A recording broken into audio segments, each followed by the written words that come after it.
오늘은 예수님께서 고향 나사렛 회당에서 이사야 61장의 말씀을 읽고 그 말씀이 오늘 너희 귀에 응하였느니라라고 말씀하신 선포하시는 그 장면을 함께 나누고자 합니다. 예수님께서는 요단강에서 세례 요한에게 겸손하게 세례를 받으시고 갈릴리 여러 회당에서 가르치시는 사역을 시작하셨습니다. 그러다가 이 고향인 나사렛 동네에 오셔서 안식일 날 회당을 찾으셨습니다. 이 나사렛은 어떤 곳입니까? 예수님께서 어린 시절 자라신 동네죠. 사람들을 알고 있었던 동네입니다. 그 동네에 가서 회당에서 함께 예배를 드리신 겁니다. 그리고 회당 예배 가운데 이 두루마기를 건네받게 됩니다. 그리고 말씀을 찾는데 그 말씀이 본문이 바로 이사야 61장에 있는 말씀이었습니다. 오늘 누가복음 이 4장 18절과 19절의 말씀인데요. 실제로는 이제 이사야 61장의 말씀을 인용하신 것이죠. 누가복음 4장 18절과 19절 말씀 제가 한번 읽어보겠습니다. 주의 성령이 내게 임하셨으니 이는 가난한 자에게 복음을 전하게 하시려고 내게 기름을 부으시고 나를 보내서 포로단 자에게 자유를 눈먼 자에게 다시 보게 함을 전파하며 눌린 자를 자유롭게 하고 주의 은혜의 해를 전파하게 하려 하심이라 하였더라. 예수님께서 어떻게 보면 앞으로 내가 어떠한 사역을 할 것인가 회당에 들어가셔서 말씀을 읽고 선포하신 것입니다. 앞으로 나는 이사야가 전했던 이 말씀을 공생의 사역 가운데 전할 것입니다. 할 것입니다라고 어떻게 보면 이 사명을 선언하신 것이죠. 그리고 이 말씀을 읽고 난 뒤에 하셨던 말씀이 누가복음 4장 21절에 기록이 되어 있습니다. 이 글이 오늘 너희 귀에 응하였느니라. 이사야가 선포했던 이 말씀이 오늘 나와 함께 있는 이 자리에서 말씀을 듣는 당신들의 삶 가운데 응하였습니다라고 선포하시는 겁니다. 이 주의 은혜라는 것은 이 레위기 25장에 나오는 희년을 의미합니다. 이 놀라운 선포에 나사렛 회당 사람들의 반응이 오늘 말씀에 기록이 되어 있는데요. 어떻습니까? 그것을 그대로 받아들이지 않죠. 예수님께 하셨던 그 말씀에 의심하고 거부했던 것이 바로 나사렛에 있던 같이 회당에서 말씀을 들었던 사람들의 모습입니다. 예수님께서 오늘 이 말씀이 여기에 임했습니다라고 이야기했을 때 그들이 보냈던 반응은 누가복음 22장에 자세히 기록이 되어 있습니다. 저 예수라는 사람 우리가 다 아는 동네 청년 아닌가? 요셉의 아들, 목수의 아들 아니었는가라는 것이 바로 나사렛에 있던 특별히 회당에서 함께 예배를 드렸던 사람들의 반응이었습니다. 그리고 어떻게 합니까? 예수님께 하셨던 그 말씀을 듣고 분노하기 시작했어요. 그래서 예수님이 지금 이 말씀이 여기에 이루었다라고 하자 어떻게 하십니까? 누가복음 4장 28절과 29절에 보면요. 예수님을 낭떠러지로 밀어 떨어뜨리려고 했습니다. 예수님을 죽이려고 했다라는 거예요. 하나님의 말씀이 이곳에 임했습니다라고 이야기했는데 도리어 사람들은 예수님을 거부하고 배척하고 예수님을 죽이려고 했다는 것입니다. 결국 예수님의 말씀을 받아들이지 못하고 어떤 이들은 그 놀라운 해방의 소식도 놓쳐버리게 된 것입니다. 앞서 말했지만 이사야서에 기록된 특별히 61장에 기록된 이 은혜의 해라는 것은 무엇입니까? 이사야는 이 바벨론 포로 생활에서 돌아온 백성에게 이 말씀을 선포한 것입니다. 후에 이제 돌아왔을 때를 이야기하는 것이죠. 포로에서 해방되었지만 유대인들의 삶은 여전히 고단했습니다. 그들에게 이사야는 가난한 자, 마음이 상한 자, 포로된 자, 눈먼 자에게 자유와 회복의 메시지를 선포하라는 이 말씀을 받아서 당시에 이 말씀이 기록되어진 것이죠. 그리고 이사야가 선포했던 이 메시지의 핵심은 바로 희년입니다. 레위기 25장에 기록된 이 희년은 50년마다 돌아옵니다. 50년마다 어떻게 됩니까? 모든 것이 다시 리셋이 다시 시작하는 거예요. 빚이 있던 사람도 빚을 갚다가 50년이 되면 다 탕감을 해주고요. 노예가 된 사람들, 물론 여기서 말하는 이 노예는 히브리인들을 말합니다. 히브리인들로서 히브리인들의 노예가 된 사람들은 자유롭게 풀어줍니다. 그리고 땅도 본래의 주인에게로 돌아가도록 모세 율법에 기록이 되어 있습니다. 근데 실제로는 이 희년이 이스라엘의 역사 가운데 실행되지는 않았다라고 합니다. 부분적으로 어떤 일들이 있긴 했지만 레위기 25장에 있던 희년이 온전히 시행되지는 못했죠. 그런데 예수님은 이 희년을 주님의 은혜의 해라고 부르시면서 그 회복이 바로 예수님 안에서 시작되었다라고 선포하고 계시는 것입니다. 예수님은 가난한 자와 병자, 죄인이라고 불리던 사람, 소외된 이들과 함께 지내시면서 그들의 삶을 치유하셨습니다. 함께 했다라는 것이죠. 임마누엘의 하나님이 함께 하셨다라는 것입니다.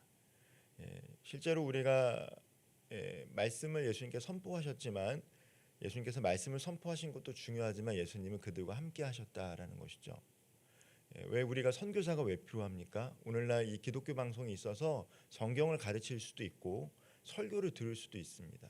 말씀에는 능력이 있기 때문에. 그럼에도 불구하고 왜 하나님께서 사람을 보내서 그들에게 보내십니까? 그 이유는 뭐냐면 성육신, 함께 할 수 있는 사람들이 낮아져서 함께 하는 사람들을 통해서 복음이 전파되고 복음이 경험되기 때문이에요.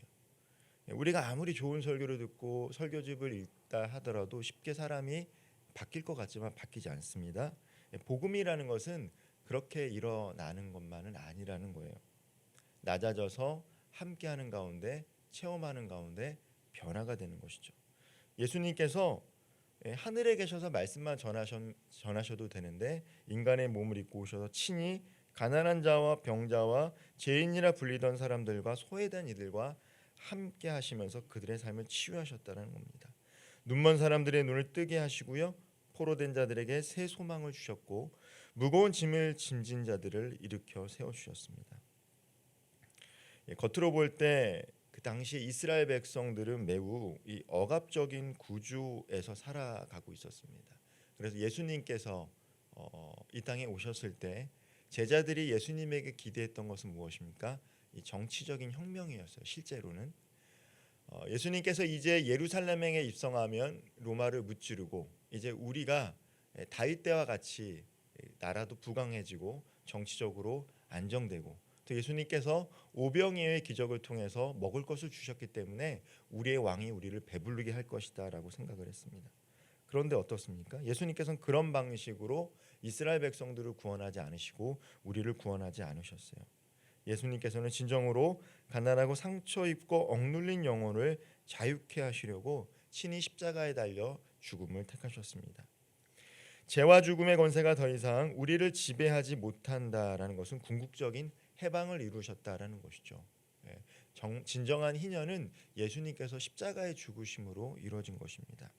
그리고 그 완성은 예수님의 죽음과 부활에서 확인되었고 다시 오실 이 재림의 때에 최종적으로 결실을 맺게 되는 것입니다.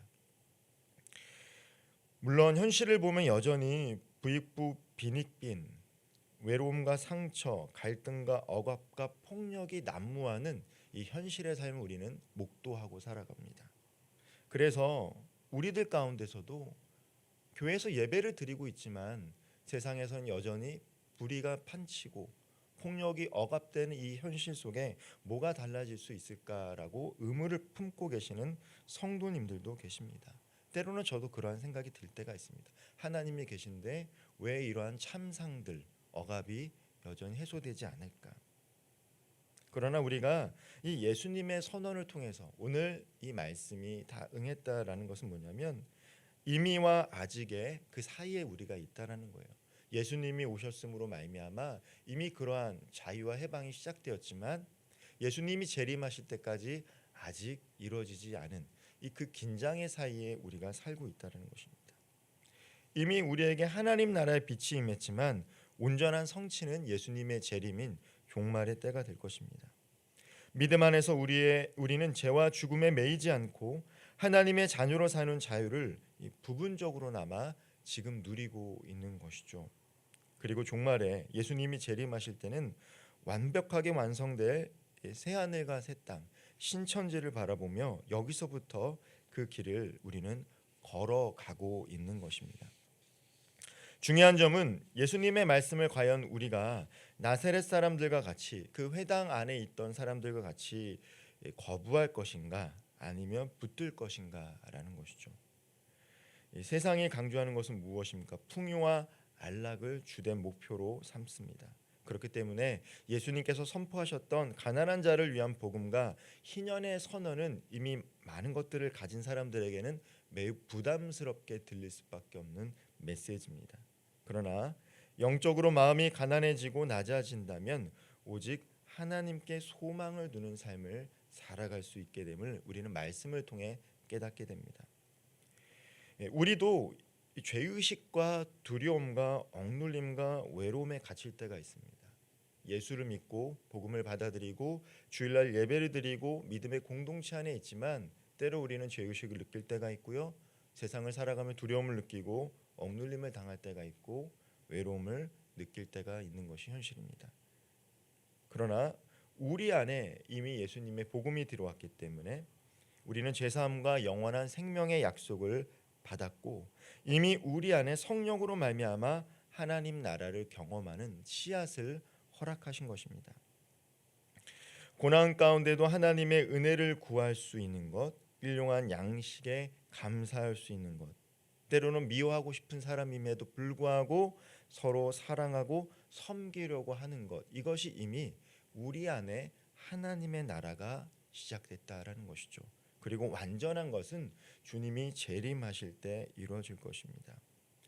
예수님께서는 2000년 전에 친히 이사야의 말씀을 통해서 희년, 우리를 자유롭게 하는 그 복음이 성취되었다라고 말씀하셨습니다. 그리고 우리는 그 성취를 경험하고 살아가는 사람들입니다.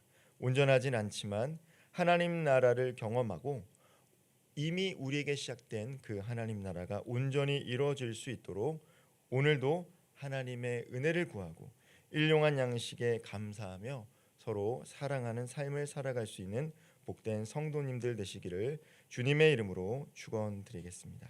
기도하겠습니다. 하나님 아버지, 오늘도 예수님의 말씀으로 시작할 수 있는 하루를 허락하심에 감사합니다. 우리 삶 속에서 주님의 은혜의 해를 먼저 경험하게 하시고 그 해방의 기쁜 소식을 온전히 전할 수 있는 주님의 동역자들 되게 하여 주옵소서. 예수님의 이름으로 기도하옵나이다. 아멘.